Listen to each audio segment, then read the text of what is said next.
আজ বানাবো চাউমিন। সাধারণ একটা খাবার, কিন্তু আমার কাছে অসাধারণ। তার কারণটা তোমরা জানতেই পারবে এখনই। চলো একটা গল্প করি আজ তোমাদের সাথে। যখন আমরা ছোট ছিলাম, ক্লাস 4-5-এ পড়তাম, তখন আমার মেজো কাকার ছেলেমেয়েরাও ছোট ছিল। আমার কাকার সাথে, মেজো কাকা মেজো কাকির সাথে আমার বাবা মায়ের রিলেশনটা খুব ভালো ছিল। প্রায় প্রত্যেক সপ্তাহে কাকার ছেলেমেয়েরা শনিবার হলে আমাদের বাড়িতে চলে আসতো। যে সপ্তাহে ভাই বোনেরা আসতো না, সেই সপ্তাহে আমরা চলে যেতাম কাকার বাড়িতে। এইরকমভাবেই চলতো আমাদের দিনগুলো।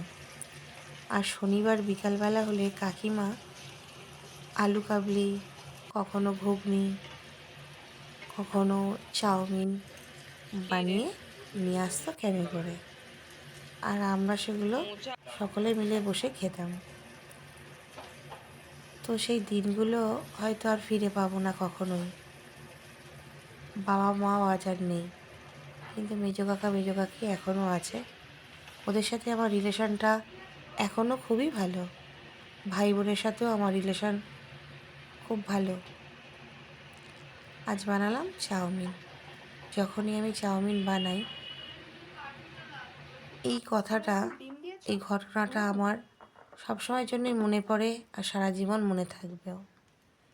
আমি আজকে শ্রেয়ার জন্য চাউমিন করলাম। এটা ছিল হক্কা নুডলস।